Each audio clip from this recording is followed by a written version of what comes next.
Ahoj, Ahoj. my vám ukážeme trik, který Laila našla. Vidíte to? Já jsem ho... Vidíte, já jsem ho našla. Ano, Laila je úžasná holčička. No tak musíte to dvě, nebo víc. A To musíte je jedno, dát... prostě musíte být v groupu. A já dám závod. Ano. A obě dvě ho přijmeme. Laila ho pojede a my jdeme k obchodu. Jedno k jakýmu, prostě to funguje na všechny obchody. No, ale když si Sice jsme to ještě neskoušeli, ale určitě to funguje na všechny obchody. Jo, určitě. No. Ne. Takže až vám uběhne čas, tak se rozklikne ten obchod. Jo? A je to docela užitečný, že se s tím obchodem můžete pohybovat a můžete si i natočit kameru, což třeba u nějakých obchodů vůbec nejde, že úplně tady.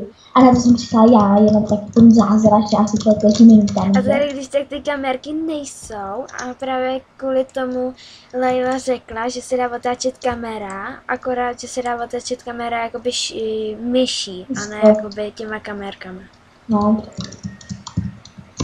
Prostě jako kdybyste tam byli normální, že byste neměli rozkliknout ten obchod, ale tentokrát budete mít rozklik.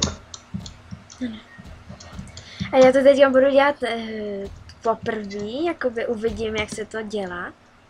No, Protože Laila mě donutila, ať to natáčíme.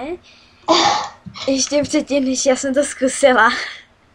No tak doufáme, že jako, že to není Už to dojela, konečně. Skoro. Tak a ty dáš OK a nekřížkej ten, jakože neškrtni ten. Takže teďka mám dát OK, jo?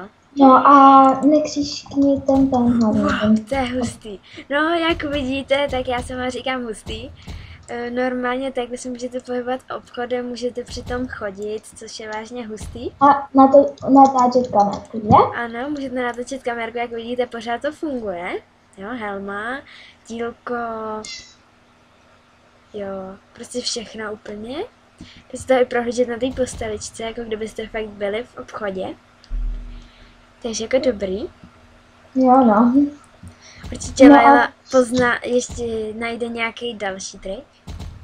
No, ale nás docela jako naštvalo, že si nejde sednout obráceně jako na koně. Že to zrušili. Jo. Protože ono vlastně nejde rozkliknout ten koň na prodej, vlastně, protože tím, že si sednete z koně, tak už to nejde, oni to zrušili. Mě strašně štve. No, že my už to skončíme, tak ahoj. Ahoj.